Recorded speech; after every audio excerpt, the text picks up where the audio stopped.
तो अंग्रेजी के साइंटिस्ट हैं। उसके बाद जो वैज्ञानिक है कौन से हैं, जर्मन भाषा के, तो जर्मन साइंटिस्ट है, तो उनकी जो पढ़ाई लिखाई शिक्षा किसमें है, जर्मन में। फ्रेंच साइंटिस्ट है, फ्रांस की अपनी भाषा है फ्रेंच, ठीक है।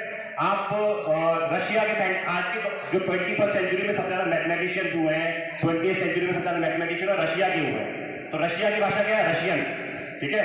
ऐसे ही आप देखेंगे चाइना, आज के दौर में जो रिसर्च हो रहा है वो कहाँ हो रहा है, चाइना में। जो भौतिकतावाद बढ़ रहा है किसमें बढ़ रहा है, चाइना में। चाइना की अपनी भाषा है चाइनीज, ठीक है।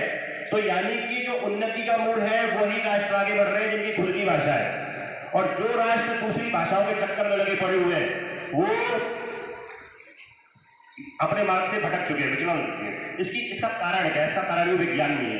आप लोगों ने न्यूटन का फर्स्ट लॉ पढ़ा होगा, हिंदी में बोलते हैं जड़त्व का नियम या फिर लॉ ऑफ इनर्शिया। तो वो क्या बोलता है कि body will be in rest will continue in rest and body will be in motion will continue in motion. यानी कि अगर कोई व्यक्ति गति में है तो वो गति में रहना चाहती है, अगर वो स्थिर है तो स्थिर ही रहना चाहती है। तो ठीक स्थिति वैसी भाषा की है, हमारी जो जड़त्व की स्थिति है वो हिंदी की है या फिर क्षेत्रीय भाषाओं की है। अब हम उस त्वरण की स्थिति से, जड़त्व की स्थिति से अलग निकलेंगे तो हमें ऊर्जा का व्यय करना पड़ेगा। तो जिस ऊर्जा के व्यय से हम दूसरा विषय सीख सकते हैं वो हम किसमें खर्च कर रहे हैं, भाषा सीखने में खर्च कर रहे हैं, इसलिए हम पीछे होते हैं। बात समझ आ रही नहीं आ रही है। तो ये हो गई विज्ञान की बात। तो जो भारतेंदु हरिश्चंद्र ने कहा कि निज भाषा उन्नत है सब उन्नति का मूल, ये उन्नति का मूल की जो बात की गई है वो विज्ञान की बात की गई है। और विज्ञान में वही राष्ट्र आ गए हैं जिन्होंने अपनी जो उनकी जो भाषा है खुद की उसमें शोध कार्य किए, ठीक है।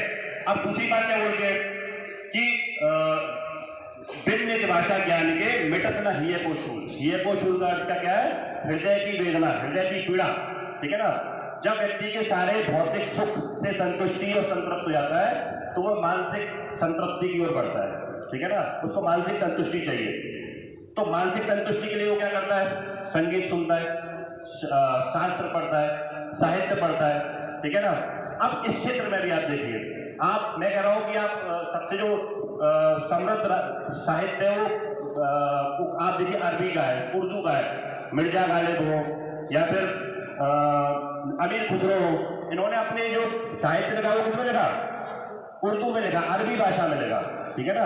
यानी कि उनकी जो मानसिक वेदना थी, यानी कि मानसिक उनकी जो संतृप्ति के आधार थे वो क्या थे, निज भाषा ही थी, ठीक है ना। आप भारत में देखिए, भारत में कबीरदास, रहीमदास और सूरदास जैसे जो लेखक और कवि रहे, उन्होंने भी अपनी जो साहित्य पूरी जो संरचना की वो किसमें की, निजी अपनी मातृभाषा में की, ब्रजभाषा में की, अवधी भाषा में की, खड़ी बोली में की, ये सब हिंदी की बोलियां हैं, ठीक है ना।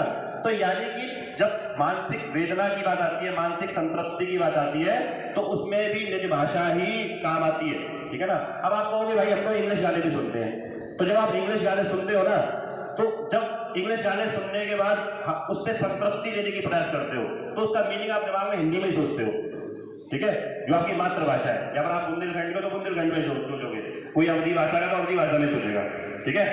तो यानी कि आप जैसे आप दार्शनिकता में देखो, फिलोसफी में देखो, जैसे सबसे जो बड़े फिलोसफर हुए सुकरात, अरस्तु, प्लेटो, तो उन्होंने भी जो अपनी दार्शनिक रचनाएं की वो किस भाषा में की, ग्रीस के रहने वाले थे, यूनान के रहने वाले थे, तो उनकी जो भाषा थी वो क्या थी, यूनानी थी, ठीक है ना। तो ये भारतेंदु हरिश्चंद्र ने कहा कि निज भाषा ही उन्नति का मूल है और निज भाषा ही मानसिक संतृप्ति का मूल है। तो मैंने आपको दोनों उदाहरण बताए कि वैज्ञानिक शोध भी उन्हीं राष्ट्रों में ज्यादा हुए हैं जिन्होंने जो जिनकी खुद की अपनी भाषा है, और जो साहित्य है, शास्त्र है, वो भी उन्हीं देशों में आगे बढ़े हैं जिन्होंने अपनी भाषा में लिखे। आप पुराने काल में देखिए, चरक संहिता, सुश्रुत संहिता, अष्टांग हृदयम, श्री प्रकाश निघंटु, ये सारे उसी भाषाओं में लिखे गए हैं जो भाषाएं उस समय प्रचलित थी। ऐसा नहीं हुआ कि वहां पे जैसे श्री प्रकाश निघंटु, अष्टांग हृदयम आयुर्वेद के सबसे बड़े ग्रंथ है, तो ये भी संस्कृत भाषा में लिखे हुए हैं, क्योंकि उस समय में हमारी भाषा क्या थी, संस्कृत थी। ऐसा नहीं है कि उन्होंने स्पेनिश में लिख दिया, टच में लिख दिया, ठीक है। तो हमें ये बात ध्यान रखनी चाहिए कि निज हमारी जड़त्व की स्थिति हमारी मातृभाषा ही है, इसमें भी फिजिक्स काम करती है, ठीक है ना।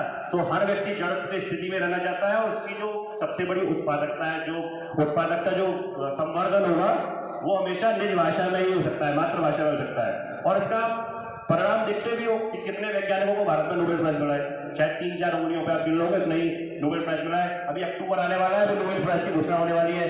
आप देखोगे किसको मिल रहा है, फ्रेंच, जर्मन, यूएसए, जापानीज, और सबकी अपनी अपनी निजी भाषाएं, ठीक है। तो अब मैं ये नहीं कहूँगा कि हम लोग हिंदी दिवस मना रहे हैं तो आप इंग्लिश छोड़ना बंद, इंग्लिश पढ़ना बंद कर देंगे। उसके पीछे कारण है, इंग्लिश पढ़ना बंद नहीं कर पाओगे। कारण क्या है कि हमारे देश की जो शिक्षा व्यवस्था है वो बेसिकली जॉब ओरिएंटेड है, यानी कि नौकरी पाने की है। उसमें शोध की कोई जगह नहीं है, रिसर्च की कोई जगह नहीं है, और कोई नवोन्मेष की कोई विशेष स्थान नहीं है। तो ये सतत प्रक्रिया है जिसमें कि समय लगेगा। अब चूंकि आप लोग पढ़ रहे हो, अब पढ़ के जाओगे IIT IIM में, अब वहाँ आप बैठे हुए फ्लिपकार्ट के इंटरव्यू में। अब फ्लिपकार्ट भले देसी कंपनी है, उसके भले ही जो फाउंडर्स हैं वो इंडियंस हैं, लेकिन उन्होंने भी जब कंपनी बनाई अपनी तो फंडिंग किससे ली, टाइगर ग्लोबल से ली, सॉफ्ट बैंक से ली, टावर रिसर्च कैपिटल से ली। अब ये सारी कंपनियां क्या है, विदेशी है, और विदेशी कंपनियां इंग्लिश के बिना कुछ सहन नहीं कर पाएगी। तो जब जिस दिन ये स्थिति हो जाएगी कि हमने अपने संसाधन इतने विकसित कर लिए हैं कि हमें अब विदेशी फंडिंग की जरूरत ही नहीं है, उस दिन आप मानिए तब हिंदी देश में गढ़ना शुरू होगी, ठीक है ना। तब तक आपको इंग्लिश पढ़नी पड़ेगी मजबूरी में, ठीक है।